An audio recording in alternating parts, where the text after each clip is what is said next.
Good morning, student. Welcome you. This is third, last.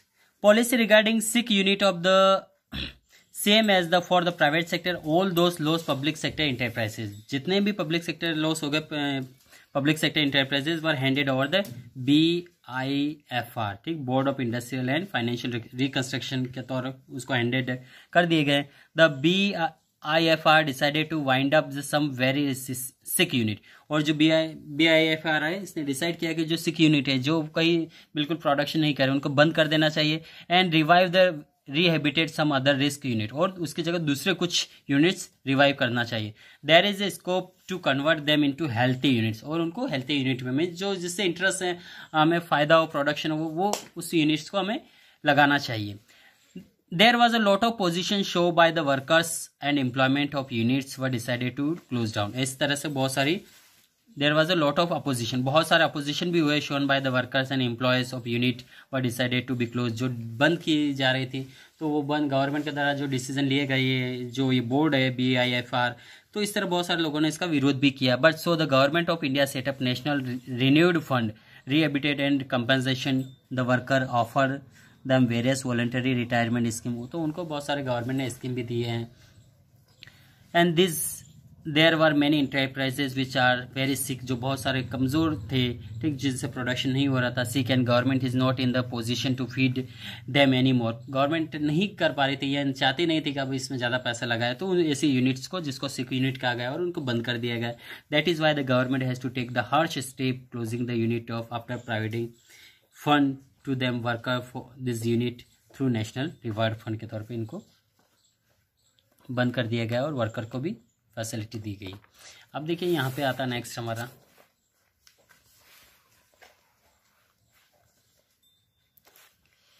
देखिए memorandum of understanding MOU. Under the MOU the public sector is given greater monopoly, okay, given a great autonomy. देखिए public sector को बहुत बड़ी autonomy दी गई. They are given the target and to achieve this target this unit are granted operation freedom, ठीक है. तो इनको टारगेट दिया गया, उसको पूरा करने के लिए उनको फ्रीडम, पूरी तरह ऑपरेशनल फ्रीडम दी गई. But they are in accountable for not achieving the result of time, लेकिन अकाउंटेबल भी बनाया गया इनको कि आप यदि नहीं अचीव कर पा रहे तो इसका कारण क्या आपको बताना पड़ गया. Through MO and unnecessary interference of minister can be reduce, और अननेसेसरी जो इंटरफेरेंस कर रहे थे मिनिस्टर उसको भी हटा दिया गया. एंड थ्रू, ठीक है, reduce and more autonomy granted to the some unit, और कुछ यूनिट्स को बहुत ज़्यादा ऑटोनॉमी दी गई. But they are held accountable for specific result, लेकिन उनको कुछ स्पेसिफिक रिजल्ट की ओर अकाउंटेबल बनाया गया.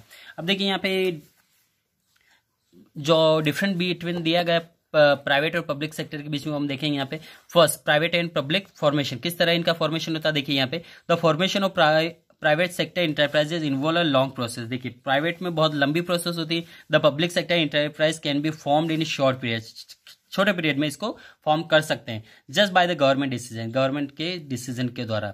Objective, the private sector enterprises work with the main objective of earning, ये सिर्फ पैसा कमाने के लिए होता है, ठीक है, प्रॉफिट अर्निंग के लिए होता है. The public sector enterprises work with the main motive to providing service to public, और इसका मेन मोटिव होता है कि पब्लिक को सर्विस प्रोवाइड करना होता है.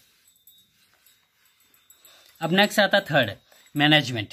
देखिए private sector enterprises are manage and control by board of directors के द्वारा इसको कंट्रोल किया जाता है. Who are professional and expert, जो कि प्रोफेशनल या एक्सपर्ट होते हैं. और वहीं public sector enterprises are manage and control by board of directors, ये भी बोर्ड ऑफ डायरेक्टर के द्वारा ही कंट्रोल किया जाता है. But who are generally representative of the government, generally ये कौन होता है, representative of the government, either civil servant भी हो सकते हैं.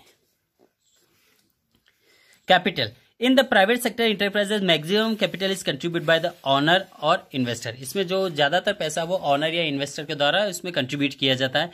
And in this public sector capital is contribute by the government, और इसमें पैसा गवर्नमेंट के द्वारा लगाया जाता है, ठीक है. मिस जो पैसा गवर्नमेंट लगाती है पब्लिक यूनिट कहलाती है, और जो पैसा इंडिविजुअल लगाते हैं वो प्राइवेट लिमिटेड कहलाते हैं. अब नेक्स्ट आता है freedom of operation. Freedom of operation, there is more freedom of operate in private sector, ठीक है. यहाँ पे ज्यादा फ्रीडम होती है उसको ऑपरेट करने के लिए, वो मन चाहे जिस तरह डिसीजन ले सकता है. बट गवर्नमेंट सेक्टर में ऐसा नहीं होता है.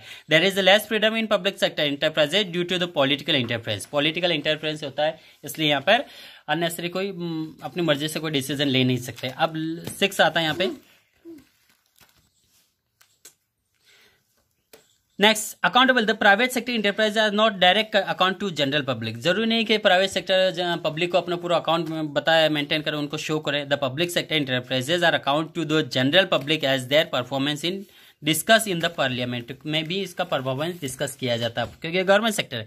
सेवंथ आता है employees, the private sector enterprises recruit the select their own employees and they have their on rules and regulation regarding remuneration. देखिए, ये खुद अपने एम्प्लॉय को रिक्रूट करते हैं और अपने अकॉर्डिंग इनको रिक्रूट, ठीक है, रिम्यूनरेशंस देते हैं और अपने अकॉर्डिंग ही इनको रिक्रूट किया जाता है। जो टर्म कंडीशन वो अपने प्राइवेट इंडिविजुअल के प्राइवेट सेक्टर खुद डिसाइड करता है। The employment of public sector are generally to the civil servant हो सकते हैं। Public sectors follow government rules regarding remuneration, और गवर्नमेंट के जो गाइडलाइन होते हैं, रूल्स होते हैं, उन्हीं को फॉलो करते हैं।